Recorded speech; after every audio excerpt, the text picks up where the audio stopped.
Manood,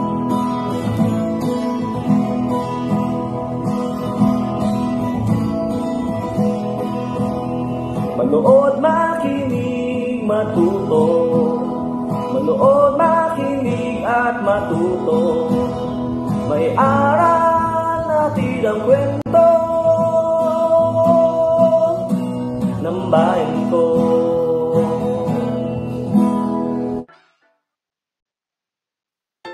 Magandang araw! Isang bagong paglalakbay na naman mula sa kaban ng mga kwento ng bayan ko ang ating pagsasaluhan ngayon. Ako nga pala, si Teacher Mitch na maghahatid sa inyo ng mga kwentong kapupulutan ng aral. Ang babasahin natin ngayon ay isang kwento tungkol sa isang batang malikot na lahat ng bagay ay kinakalikot. Ano kaya ang kahihinatnan ng batang malikot?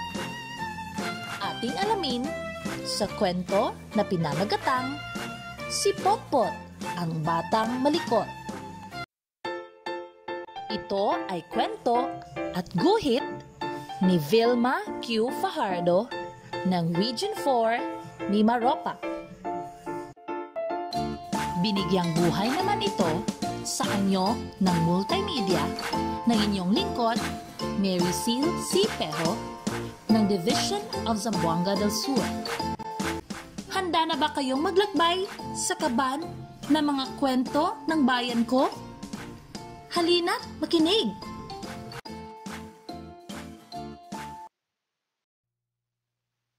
Si Potpot ay batang malikot. Lahat na lang ng bagay ay kanyang kinakalikot. Patakbo-takbo, paikot-ikot. Kaya ang buhok niyang tuwid ay laging gusot. Hay nako, Potpot, nasabi ng kanyang nanay. Maaari bang kalikutan mo ay bawas-bawasan? Kapag hindi ka huminahon, baka ikaw ay masaktan. Sa halip na tumigil, lalo siyang nagigigil. Ang hakbang na marahan ay lalo niyang binilisan. Ang malinis na mga upuan, kanyang tinapak-tapakan.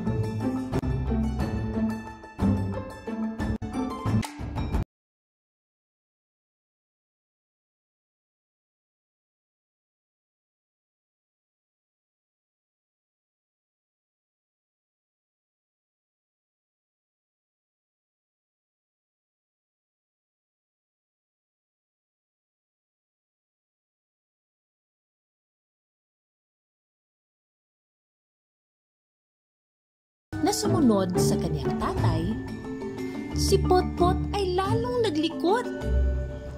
Mga baso sa mesa ay binuhat-buhat niya.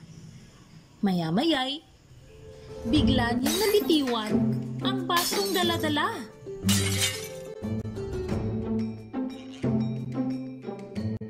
Ay naku, Potpot, saway ng kanyang kuya. Pwede bang mag-ingat ka naman? Huwag mong pairalin ang iyong kalikutan. Baka humantong ka sa kapahamakan. Sa halip na sundin ang kanyang kuya, lumabas siya ng bahay at pumunta sa hardin. Pinitas niya ang mga bulaklak na nakatanim. Hay nako, Potpot! Sabi ng kanyang ate. Wala ka na ba talagang magawang mabuti? Hayan, ang ginawa mo, masdan mong maigi.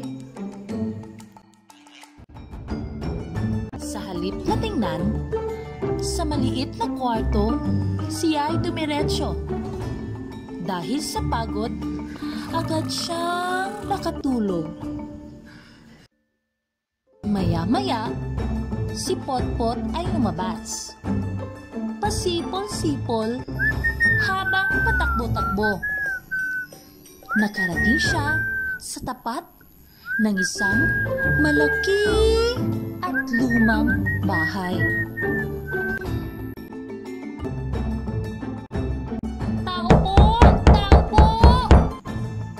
Sigaw ni Potpot. Tinulak niya ang antigong pinto. Dumiretso siya sa loob. Wow! Ang gaganda naman ng mga gamit! Bulalas niya.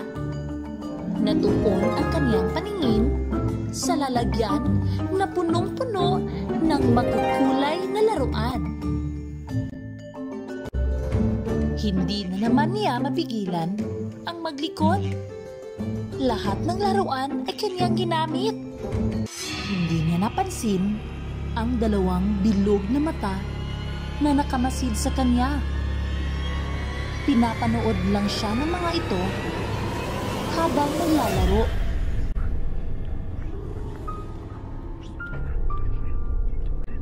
Mula sa pinagkublian, lumabas ang isang lalaking mataas, mahaba ang balbas, kulot ang buhok, may matatalas na mga kuko at malalaking ngipin. Umalingaw-ngaw ang tinig nang nagmamasid kay Potpot. Sino kang walang pahintulot na pumasok sa aking bahay? Napatingin si Potpot sa may-ari ng tinig. Nanginginig at nanlalamig si Potpot. Ako po, si Potpot. Aha! Ikaw pala si Potpot, ang batang malikot na lahat ng bagay ay kinakalikot. Hindi mo ba alam na hindi na makalalabas ang sino mang pumasok dito? Sigaw nito.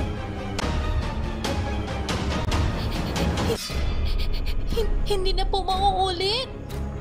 Nangangatal na sagot ni Potpot. Hindi na po ako maglilikot. Papauwiin niyo lang po ako. Ayusin ko na po lahat ng kinulok ko. Lilinisin ko na lang po lahat ng kinalat ko. Pauwiin niyo na po ako. Pagsusumamo ni Potpot. Akma siyang hahawakan ng lalaki nang bigla siyang sumigaw. Wag po! Wag po! Wag po! Hindi na po ako maglilikot! Pakiusap ni Potpot. Potpot! Potpot! Nananaginip ka lang. Sambit ng kaniyang ina. Inay! Inay! Patawad po!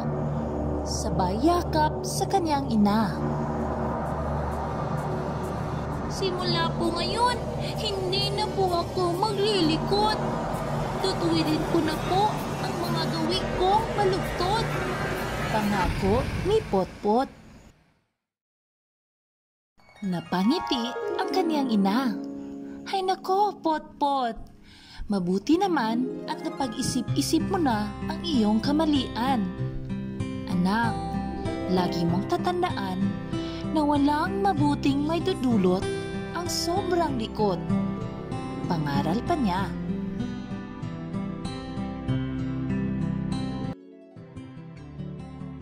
Dahil sa pangaral ng kanyang ina, si Potpot ay unti-unting nagbago. Ang kanyang kalikutan ay unti-unting nabawasan. Sumusunod na rin siya kapag siya'y inuutusan. Mula noon, naging mabuti at masunuring bata na si Potpot. Hindi na siya ang batang sobra ang likot. Nagustuhan mo ba ang ating binasang kwento? Laging tandaan, ang sobrang kalikutan ay nauuwi sa kapahamakan. Hanggang sa muli, paalam!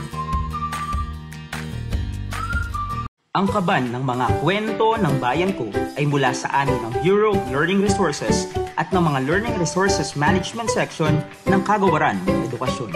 Manood, makinig, at matuto.